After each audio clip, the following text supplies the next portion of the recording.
예, 존경하는 국민 여러분, 또 주호영 국회 부의장님과 동료 의원 여러분, 평택갑 출신 홍기원 의원입니다. 바로 질의하겠습니다. 외교부 장관님 나와주세요.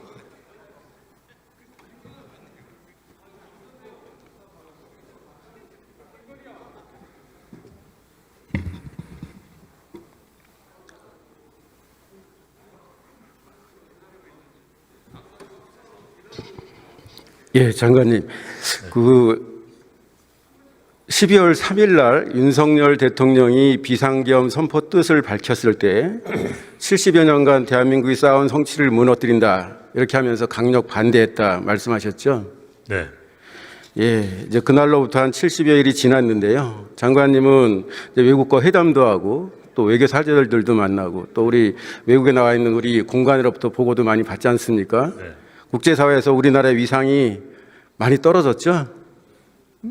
초반에는 그 여러 가지 우려와 걱정스러운 목소리를 많이 들었습니다만 지난 2달 동안 그 수습 과정에서 보여준 우리 국민들의 성숙한 민주 시민의식 그리고 민주주의 복원력에 대한 대단한 평가가 국제사회에 공통적으로 있다고 생각합니다. 예, 그거는 우리 국민들이 잘 대처하는 걸 평가하는 거지만은 민주주의 모범 국가인 한국에서 어떻게 그런 일이 벌어졌는지에 대해서는 아마 우리 외교관들이 답하기가 참 곤혹스러울 거로 생각이 되는데 어떻습니까?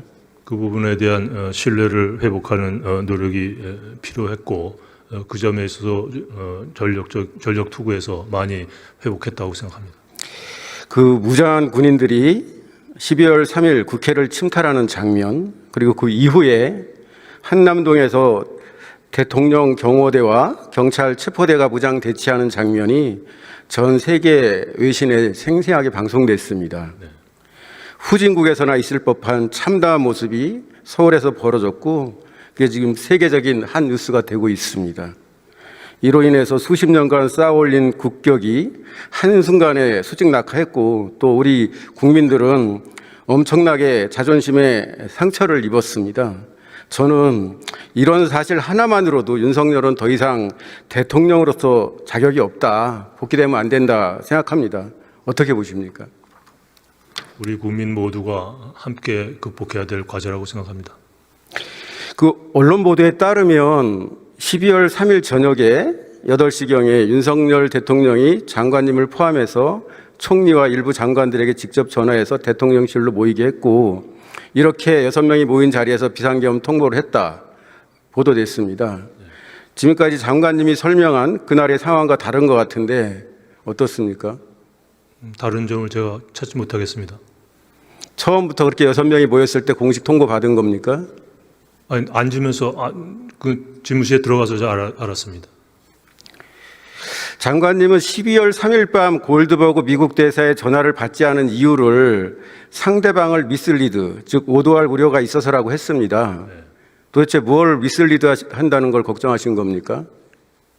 본회의 이 자리에서도 제가 언급한 바 있습니다만 반대 의견을 제시하고 온 입장에서 사표 쓰겠다는 개인적인 결심을 하고 있었는데 그 순간에 또 외교장관으로 해야 될 책무라는 게 있고 그 두 개 사이에서 깊은 고뇌를 하고 있었기 때문에 그런 상황에서 통화하면은 저는 상대방을 미스리드 할 수 있다고 생각했습니다. 그러니까 결국 평온한 상황에서 대통령이 계엄을 선포하고 또 무장한 군인과 경찰들을 동원해서 국회를 장악하려고 했고 그래서 상식적인 사람이라면 그 소식을 들으면 누구나 처음에 떠오르는 생각이 가짜 뉴스 이런 거거든요. 그런 거를 미국 대사한테 어떻게 설명하고 또 납득시킬 수 있을까? 이래서 얘기를 못 하신 거, 전화를 안 받으신 거 아니에요? 제가 생각하는 소통은 의미 있는 소통이 있고 상황 공유 차원에서 소통은 했다는 말씀을 제가 누누이 드렸습니다. 그 전두환 노태우 전 대통령이 12.12 쿠데타를 일으켜서 내란죄로 처벌받은 건 잘 알고 계시죠? 네. 네. 장관님, 주재국에서 정치적인 격변이 발생하면 대사관은 바로 보고서를 보내지 않습니까, 본부에? 네. 12월 3일 밤 주한 대사관의 외교관으로서 그 상황에 대한 일보를 쓴다면은 대통령이 계엄을 선포해서 셀프 쿠데타를 일으켰는데 시민들이 국회로 가서 지켜주고 국회의원들이 기민하게 대응해서 6시간 만에 해제되었다. 이렇게 썼겠죠? 제가 예단하고 싶지 않습니다. 예, 아마 보통의 외교관이라면 이렇게 썼을 겁니다. 셀프 쿠데타를 법률적인 용어로 바꾸면 내란 행위입니다. 화면 좀 봐주시겠어요? 그 챗 GPT에 셀프 쿠데타가 뭐냐고 물어보면 이렇게 답을 합니다. 셀프 쿠데타란 기존의 국가 지도자가 스스로 쿠데타를 일으켜서 권력을 강화하거나 장기 집권을 도모하는 행위다. 그 특징은 첫째, 현직의 지도자가 주도한다. 둘째, 헌법과 법치를 파괴한다. 셋째, 군부와 경찰을 동원한다. 넷째, 국민의 선거나 의회의 권한을 무시하고 독재 체제로 전환되어 민주주의를 파괴한다. 이 12월 3일 밤 상황하고 딱 들어맞지 않습니까? 제 답변을 꼭 해야 됩니까? 예. 항목 하나하나가 다 그날의 상황과 맞지 않습니까? 챗 GPT는 또 독일의 히틀러, 필리핀의 마르코스, 페루의 후지모리 등 다수의 셀프 쿠데타 사례도 알려주고 있습니다.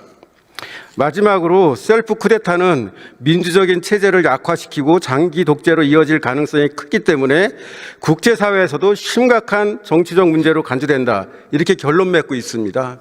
정말로 우리나라 사례를 그대로 챗 GPT가 설명하는 것 같습니다. 현직 지도자가 일으킨 쿠데타, 셀프 쿠데타의 목적이 국민을 계몽하기 위한 것이었다. 대통령이 무엇 때문에 내란을 일으키느냐? 윤석열 대통령의 이러한 주장, 각국 대사관에서 자국 정부에 무엇이라고 보고할지 생각만 해도 참 나쁘끄러워집니다. 아마 외교관이 보고서를 쓰면 관찰 및 평가를 넣지 않습니까? 그 보고서에 윤석열 대통령의 주장이 맞는 것 같다. 아니면은 내란죄 처벌을 면하기 위해서 말도 안 되는 주장을 하고 있는 것 같다. 외교관이라면 어떻게 올려야 되겠습니까? 뭐 외교관 하셨으니까 예, 당연히 내란죄 처벌을 면하기 위해서 윤석열 대통령이 말도 안 되는 주장을 하고 있다. 이렇게 써야 될 것입니다. 만약에 그렇게 쓰지 않는다면은 정말 무능한 외교관으로 낙인이 찍힐 수밖에 없을 겁니다. 용감한 군인 덕분에 조기 진압된 셀프 쿠데타를 6시간짜리 계엄이다. 아무 일도 일어나지 않았다. 실패가 예정되었지만 국민을 계몽하기 위해서 한 것이라는 허무맹랑한 주장을 하는 윤석열 대통령 때문에 이후에도 대한민국의 국격은 더욱 추락하고 있습니다. 대한민국의 국격을 조금이라도 생각한다면 윤석열 대통령은 지금이라도 자신이 잘못 판단했다 인정하고 국민께 사죄해야 된다고 생각합니다. 들어가십시오. 법무부 차관님 나와주십시오.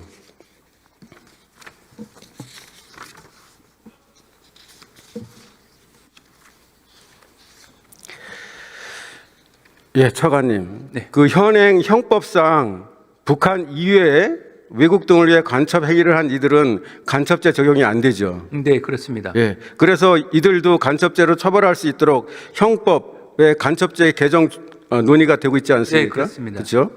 법사위에 간첩죄 적용 대상을 적국이 아닌 외국 등으로 확대하는 형법 개정안이 총 19건 제출되었는데 네. 민주당에서는 강유정 의원안, 장경태 의원안, 위성락 의원안, 박선원 의원안, 박지원 의원안, 또 김병주 의원안 등 6건이 발의되었습니다. 알고 계십니까? 네, 알고 있습니다. 예, 민주당 의원 6명 이렇게 각각 대표 발의했습니다. 이 간첩죄 개정안은 여야 합의로 법안 소위를 통과했는데 간첩 행위의 구체적인 범위 그리고 군사기밀보호법 및 산업기술보호법 등 다른 특별법의 관련 규정과 통합조정 필요성이 있어서 추가적인 논의를 해야 되는 그런 상황에 있죠. 네, 그렇습니다. 여기까지 다 사실이죠. 네, 네. 그렇지만 현행 법상으로도 만일 외국인이 군사보안 시설을 몰래 촬영하거나 군사기밀을 빼돌리면은 군사기지법이나 군사기밀보호법으로 처벌되죠. 예, 특별법으로 처벌될 여지는 분명히 있습니다. 근데 다만 실제로 이렇게 처벌된 사례들도 있죠. 네. 다만 간첩죄로는 네, 처벌이 안 되기 그렇습니다. 때문에 개정을 논의하는 거 아니겠습니까? 네, 네. 그런데 윤석열 대통령은